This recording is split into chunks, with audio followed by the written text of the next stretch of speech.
Selamat pagi teman-teman, apa kabar semua? Selamat siang kali ya. Jadi kali ini saya akan membicarakan tentang permasalahan induksi. Induksi ini sebenarnya banyak yang kita bisa omongin topiknya ya, mulai dari kapan kita mulai gitu ya. Mungkin saya akan nanti membicarakan ya sebaiknya kita memulai induksi itu kapan, ya, yang normalnya. Tetapi memang topiknya itu cukup banyak di sini pertanyaan teman-teman yang menanyakan masalah induksi. Mulai dari kondisi-kondisi apa aja mengharuskan teman-teman untuk ya dimulai itu persalinan. Karena memang tujuannya induksi itu adalah memulai suatu kontraksi untuk ya nanti ujung-ujungnya nanti supaya lahiran kan. Sebelum saya mulai di sini saya akan jawab banyak sekali pertanyaan teman-teman yang datang bahwa teman-teman itu tidak, malah kebalikan ya, tidak disarankan, bukan tidak disarankan, langsung disuruh SC misalnya begitu. Nah di sini teman-teman itu harus menanyakan dulu kondisi teman-teman secara jelas. Pasti itu akan dijawab karena untuk suatu dokter menentukan bahwa ini A itu haknya setelah dokter itu periksa. Ya jadi yang teman-teman tanya di sini kan hanya bilang kenapa saya nggak ditawarin ya dok gitu. Ini saya nggak bisa jawab kalau misalnya tidak tahu kondisi pemeriksaan. Jadi kalau misalnya teman-teman merasa memang belum puas dengan jawaban penjelasan dokter tersebut, teman-teman itu bisa mencoba untuk mencari second opinion, dan itu hak teman-teman ya. Ya bagus kalau memang ternyata dokter satu bilangnya ternyata SC, yang dua ternyata SC, bahkan mungkin tiga, ya berarti kan puas. Teman-teman jawabannya itu sepakat begitu kan ya, bulat itu kesimpulannya. Mengenai latar belakangnya kenapa mungkin melewati, kok nggak perlu induksi ya dok ya begitu, apakah langsung harus SC? Nah itu teman-teman bisa tanyakan itu ke masing-masing dokter. Dokter A jawabannya mungkin belum puas, ya mungkin yang kedua dan ketiga itu ya, disitulah mungkin teman-teman akan merasa lebih tenang. Nah jadi memang induksi itu kan suatu proses untuk memulai proses persalinan.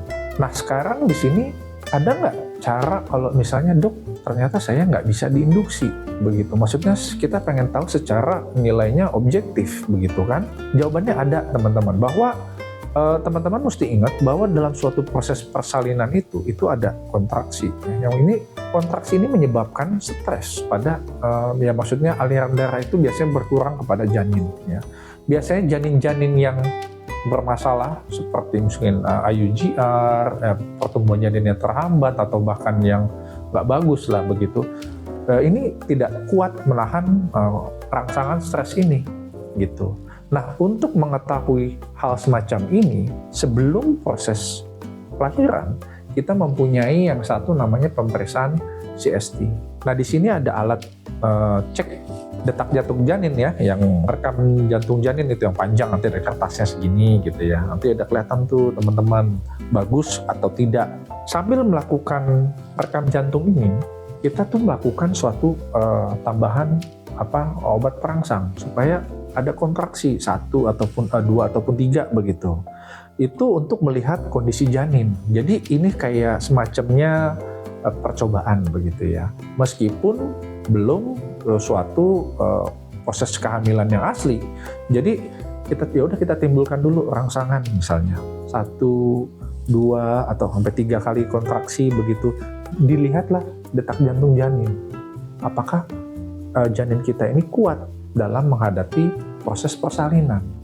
Apabila memang hasilnya tidak baik, nah disinilah yang secara objektif bisa menentukan bayi kita itu tidak bisa melalui proses persalinan. Ini harus dilakukan SC. Makanya banyak sekali di sini rumah sakit yang kok ini sudah lewat waktu misalnya. Nah lewat waktu diceklah sama dokternya. Coba cek dulu ini mesinnya. Nah tujuannya sebenarnya semacam itu. Pertama untuk melihat apa benar memang ya ini juga bisa mendeteksi kontraksi begitu kan. Ya kadang-kadang kan ada yang belum dikasih obat juga, ternyata sudah ada kontraksi begitu. Biasanya hamil-hamil lewat waktu inilah yang mungkin akan dicek, ataupun janin-janin itu bermasalah. Karena tujuannya itu adalah pada saat ini untuk membuat apakah janin kita ini sanggup melewati proses persalinan. Artinya apakah janin kita ini sehat.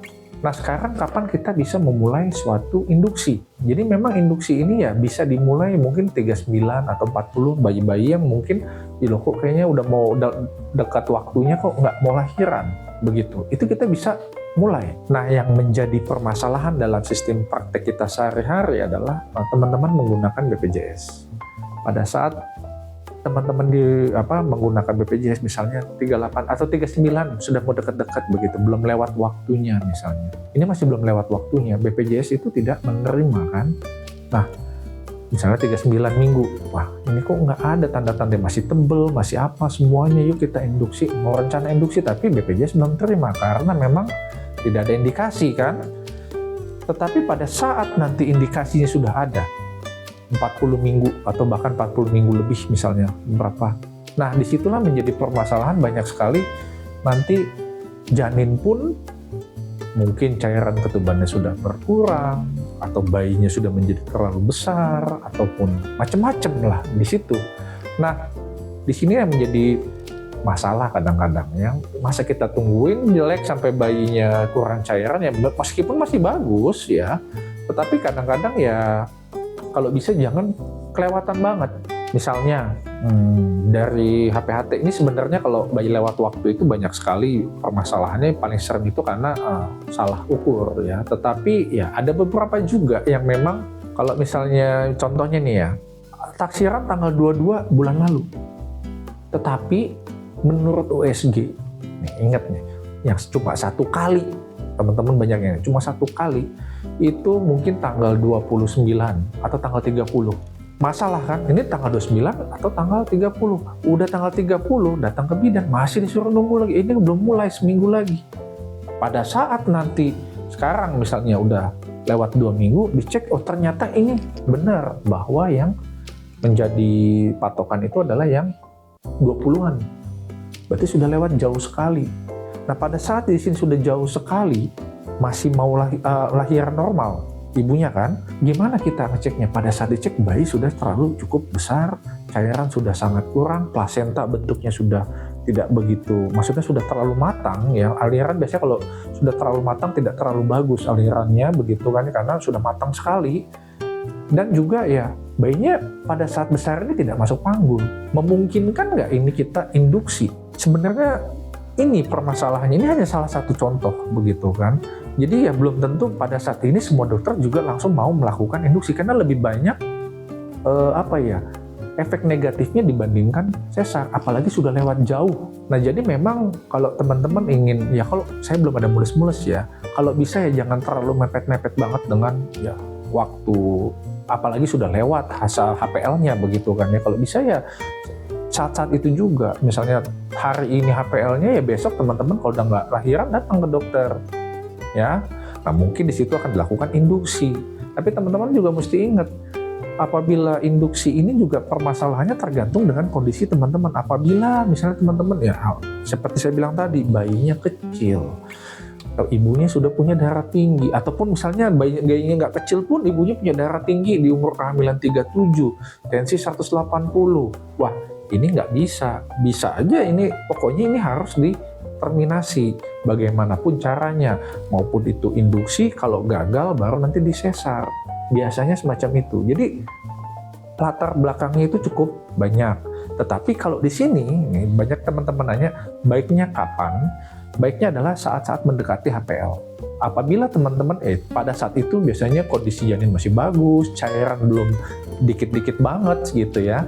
Jadi ya 39-an lah begitu. Nah, jadi semoga di sini teman-teman bisa jelas ya kapan teman-teman bisa melakukan induksi ya. Kalau bisa jangan telat-telat banget lah ya.